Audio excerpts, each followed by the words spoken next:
Alright, what's up guys? Welcome back to another video. Today we're going to be doing some favor runs. So we got some news. Sunday we will be racing in Lubbock.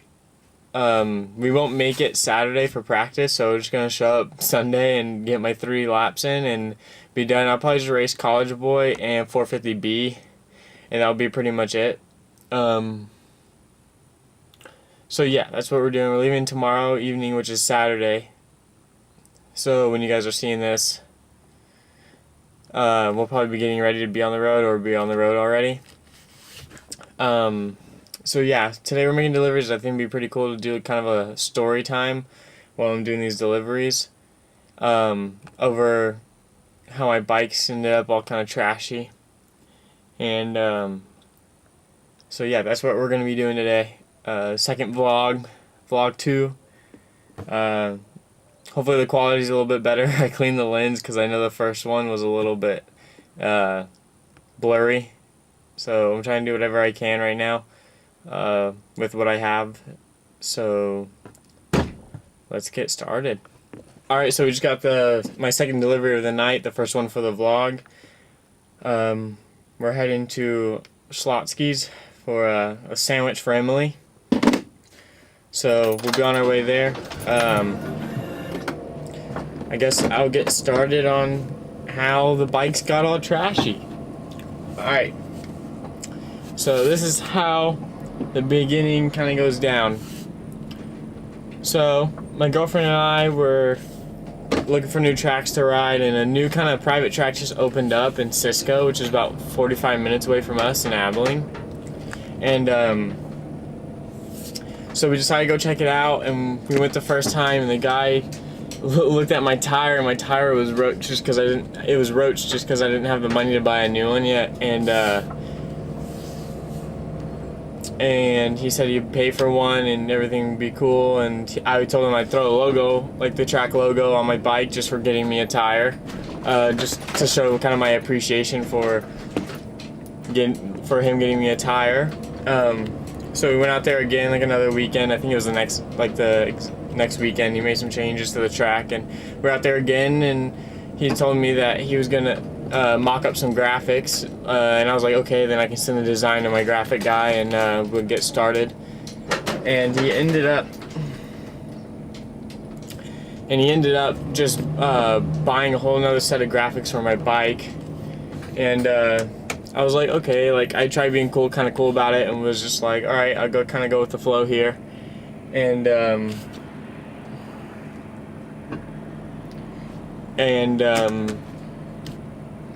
you know, maybe this can turn out pretty cool. So I let him tear off all the graphics on my bike that were originally on it when I first went there.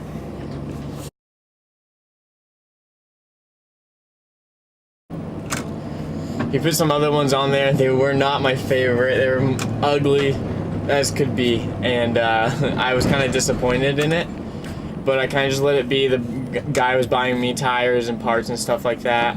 And so a few weeks went by, and then he brought in 2 other guys and said he wanted to make a team. And I was kind of just in for the ride. I was like, okay, I guess a team, like at least everything's paid for. You know, what am I gonna lose out of this in a way? So he created this team when the original plan was just for him to buy a tire and me just slap a sticker on my bike, and I was cool with that. So he decided to start a team, and it was kind of cool at first. Everybody was kind of gelling. Everybody was having some fun. Everything was getting paid for, so I was very grateful for that. And next thing you know, he ends up kicking the other 2 guys that came on after me off his property. And they went their own ways, and I don't have a problem with those guys. Not a big issue, not for what happened. So I was still on the team, and it got to the point where I was riding a lot. I was riding every other day, if not every day, and I was riding by myself. and I wasn't getting any better. Felt like I was getting slower. And the worst part about this is that the team deal was a weekend to weekend thing. So if we went to a race and I did terrible, like I was cut and there's no more parts. So I couldn't ride at my full potential because I wasn't willing to hang it out all the way. So I was sitting there getting 6th and 7ths, you know, not doing my best, not battling up at the front. And it honestly turned riding not so fun for me anymore.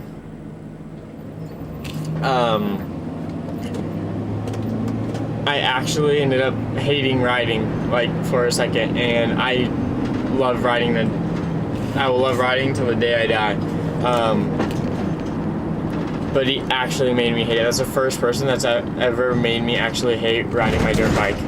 And he just made it to where it wasn't fun. And it was a struggle. Like, I mean, I was going to races and I just knew I wasn't going to do good. I wasn't having fun. And for me to do good, I have to have fun. So, like, some races passed by and I'm just contemplating in my head. I'm like, what am I going to do here? Like, how do I break this to this guy? Do I do just really bad in a race so he just boots me off, you know? But I know I want to do the best finish I can just for my name.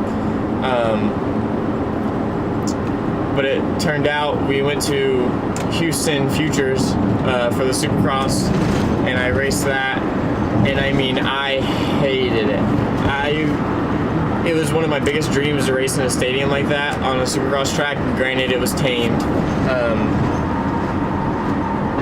But it was absolutely the worst experience at a track I've ever had. And after that race, in that moment, I knew it wasn't gonna work. I wasn't gonna ride for him anymore. So I took a couple days and just chilled at home and contemplated what I was gonna say to him and how I was gonna break it to him. Like, I don't want to do this anymore. So and right after Futures, he told me that I was going to have to pay for my classes, and that was, I mean, I'd be fine. Why would I leave something because I have to pay for my classes to have to pay for everything? You know what I mean? So I would have been fine with that if it was only that, but I hated riding there. I hated doing it. It was such a negative part of my life, and it dragged me down so bad. So I went a couple days later, and he told me that we weren't going to ride that day, and I brought my moto van to get all my stuff, and I told him that I didn't want to ride for him anymore, that he didn't make it fun. So all of the parts that he bought me as a sponsor ripped off my bike. I couldn't do anything about it. He had receipts for everything, cops and everything. I wouldn't have one. He bought all the parts for my bike, so granted they were his. So he stripped my bikes down, and even down to the spark plug on my 250.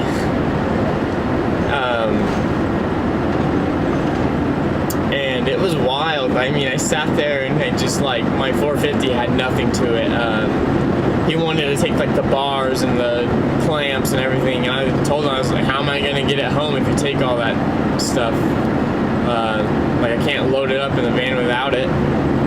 And so he let me keep them, and he kept a bunch of my stuff at his house, and he was like, you can get it back when I get my parts back. And I'm like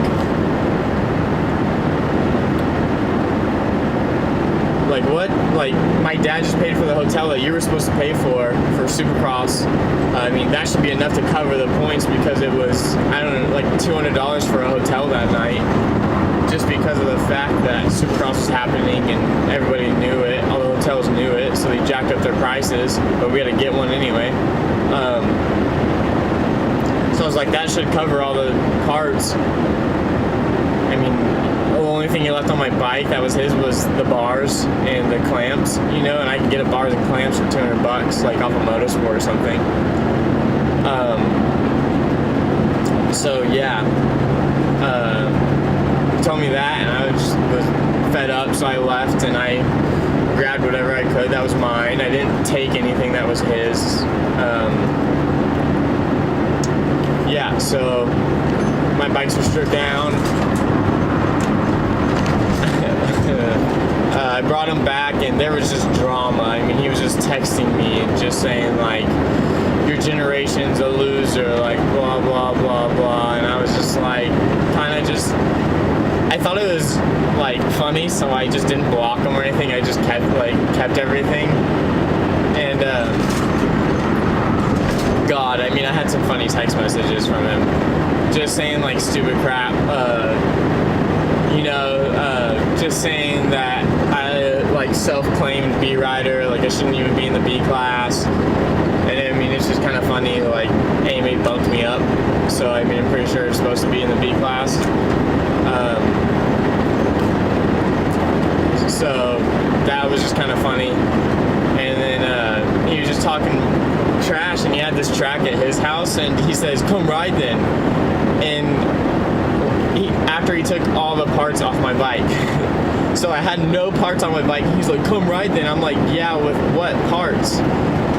Like it was so funny. It was just, it ended up just being humorous by the end of it. And next, it was just,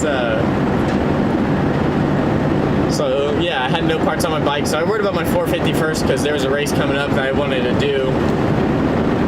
So I decided to do it, and so I got my bike all together with whatever I could get for as cheap as I could, and so I made that work. No graphics or nothing. It's like it was like it was when you guys saw it. So yeah, and I mean, just still getting like things from this guy, like just little sly comments from him, like every once in a while. And I mean, he was talking trash to me, and he has his own track in his front yard that I would ride on when I was there. I mean, and the dude was just talking trash, and the dude couldn't even do a full lap on his own track, and just was talking mess. I mean, I saw him ride 2 times, and one time I saw him ride, he crashed off a jump and bent his header pipe on his bike, and I mean, it was just like stupid. I was like, okay, you're gonna talk all this trash and then crash on a jump. And then we go to 3 pounds for a qualifier, and the guy's like, oh, I can race 450C, and I'm like, okay. So he signs up, pays for his class, runs 450C, doesn't even complete a full lap in 450C, goes and like gets like stalls off the start, and I'm like sitting here like, okay, so he's gonna talk all this trash and stall off the start. And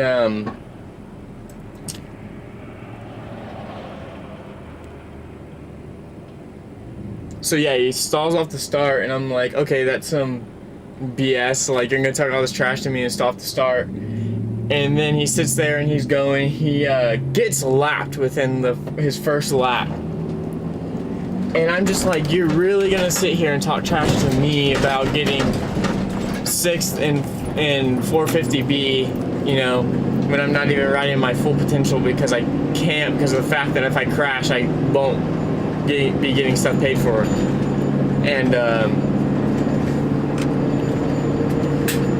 so he's gonna talk trash to me, and it was a little bit of a mud race, and I was doing all the jumps. I was like, I mean, it wasn't that muddy as a sand track, so it's not bad. And he was sitting there complaining how he couldn't get over the jumps and his bike was too slow and blah blah.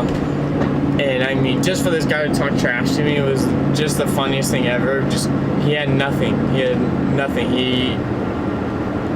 He's such a negative person, and it was so funny that he would try coming and talking trash to me. I enjoyed it. And then after the whole ordeal, and he's texting me saying, like, just saying stuff, it was awesome. It was the funniest thing ever. And I mean, just watching my bikes just get gutted, of course, like, I just had to sit there and watch it happen, and it sucked. I mean, it absolutely sucked. And then he like bought me a pair of goggles, and they were in my gear bag, and he texted me, he's like, I want the goggles back, and I just didn't text him back. I'm like, dude, like, shut up, just leave it as it is. You have plenty of my stuff. Like, he had a GoPro of mine, just some other things that were mine. It just was like the original plastics that were on the bike that were still in good shape that I could have used. He had just everything for the 250 and the 450. And so he was just talking this, and I just thought it was the funniest thing ever how he's still coming at me about goggles when he had plenty of my other stuff. I mean, just coming at me in every direction. It was so funny. And so now I have the 450 done, somewhat. Done for now until I decide if I want to get the Husky or not. And the 250 needs a lot of loving. I mean, it literally took the spark plug out of the bike, which is awesome. And spark plugs aren't that cheap, so yeah, literally went that far to take a spark plug out of my bike, and then told me to come ride the day after so he could show me what's up. When like, are you stupid? You just took everything off my bike. And I'll like insert clips of like pictures of when what my bikes look like when he before he took my graphics off, and then when he put the ugly ones on, and then the team ones that he had put on there. I mean, I'll put clips in there, and God, I just mean, like, it went from my bike. I'm not gonna claim that it was the best looking bike out there. I thought it was pretty sick. It was cool for me. I enjoyed it. But for him to put those ugly things on there after my bike did look pretty good, I was really pissed off. And it was just not a good time. It ended up being super funny. Like, I can laugh at it now after my bike got put back together. But then I was not laughing, but I was happy. I'm happy now that I'm racing and doing my own thing. It makes me a lot happier, and my results are instantly better. I've only done one race since I left that. It's only been maybe like not even a month and a half since I left that whole ordeal. But yeah, my results have been way better. I'm having a lot more fun on a dirt bike now. And